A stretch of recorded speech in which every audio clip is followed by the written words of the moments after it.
JK physio and rehab centre Rajasthan का सबसे अत्याधुनिक सुविधाओं वाला physiotherapy centre.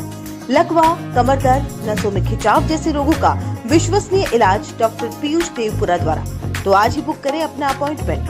Call it 9928221102।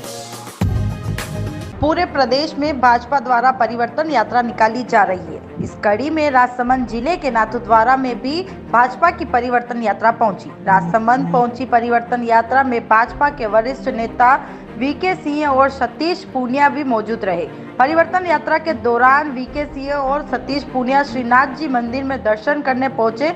VK Singh और सतीश पूनिया ने कांग्रेस पर निशाना साधते हुए कहा कि राजस्थान में भ्रष्टाचार का एक नया ट्रेंड शुरू हुआ है। सतीश पूनिया ने बताया कि ये परिवर्तन यात्रा 2000 किलोमीटर की होगी और 200 विधानसभा से होकर गुजरेगी। भाजपा में जीत का बिगुल बज चुका है। परिवर्तन यात्रा राजस्थान में कांग्रेस का सफाया करेगी। सतीश पूनिया ने कांग्रेस को आड़े हाथों लेते हुए राजस्थान के प्रशासनिक अधिकारी और पुलिस महकमे पर भी सवाल उठाए। उन्होंने कहा कि राजस्थान में कांग्रेस सरकार के कुशासन से आए दिन बलात्कार, लूट, चोरी और पेपर लीक की घटनाएं हो रही है, लेकिन सरकार मौन है और किसी भी प्रकार का उचित कदम नहीं उठा रही है।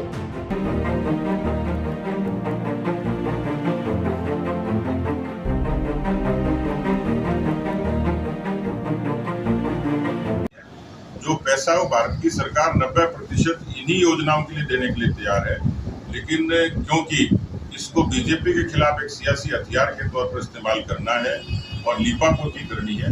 भारतीय जनता पार्टी आज भी तत्पर है लोगों को पानी उपलब्ध कराने के लिए, लेकिन मेरी शर्त ये है, मेरी जो चुनौती है कांग्रेस पार्टी को कि जेजेएम को 100% पूरा करके दिखाए और जो केंद्र की सरकार ने जो प्रस्ताव दिया उस पर अपनी सहमति दे। तो वो यूरोप चले गए, इसी में देखा ऐसा है कि जो व्यक्ति यहाँ पे टी शर्ट और पैंट पहनता है वहाँ पे जाके कुर्ते पजामे में घूमता है, उस पर विश्वास करोगे? सर, परिवर्तन यात्रा का अंतिम जब सत्ता परिवर्तन होता है उसका चेहरा कौन होगा? मैंने जवाब दिया कोई कॉमन ही है। सर, सारे मुद्दों पे बात हुई है। ERCP पे आपने कुछ नहीं कहा, वो सेंट्रल गवर्नमेंट का इशू है, उस पर आप क्या कहना चाहेंगे? ERCP केंद्र का विषय नहीं है, ये राजस्थान का राज्य का ही विषय था कि सिंचाई ये राज्य का विषय है। जहाँ इंटरस्टेट, जहाँ रिवर्स का मसला आता है वहाँ केंद्र और राज्य मिलकर उसका समाधान करते हैं। हर राज्य को उसके हिस्से के हिसाब से पानी का बंटवारा होता है, उसके लिए बोर्ड बना हुआ है। जो ERCP है वो 2013 से 18 के कालखंड में वसुंधरा राजे जी की सरकार ने 13 जिलों के लिए 37,000 करोड़ की उस योजना को बनाया। उसके लिए नवनेरा पे बैराज बनने की शुरुआत हुई। पहला पैसा 900 करोड़ रुपए वसुंधरा जी की सरकार ने दिया उसमें, उसके कारण काम शुरू हुआ।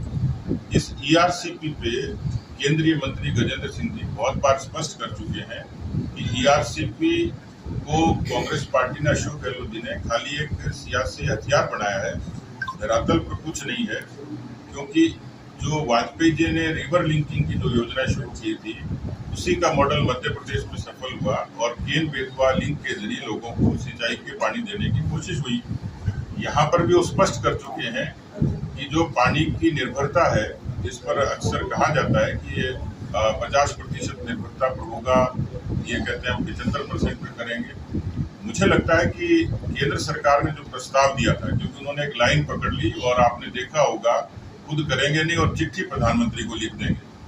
तो केवल चिट्ठी लिखने से काम नहीं होता, कमिटमेंट चाहिए।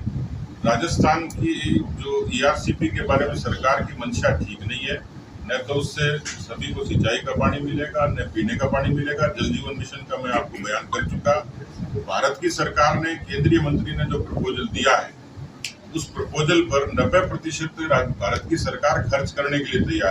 टेक्नो इंडिया NJR उदयपुर का गत 14 वर्षों से टॉप इंजीनियरिंग इंस्टीट्यूट, जिसके छात्रों की प्रतिभावान सफलता का उदयपुर साक्षी है। पिछले 14 वर्षों से टेक्नो इंडिया NJR के students Google, Facebook, IBM, TCS, Infosys जैसी अंतर्राष्ट्रीय कंपनियों में सफलता पूर्वक कार्यरत हैं। Techno India NJR, Kaladwas, Udaipur. Admissions open.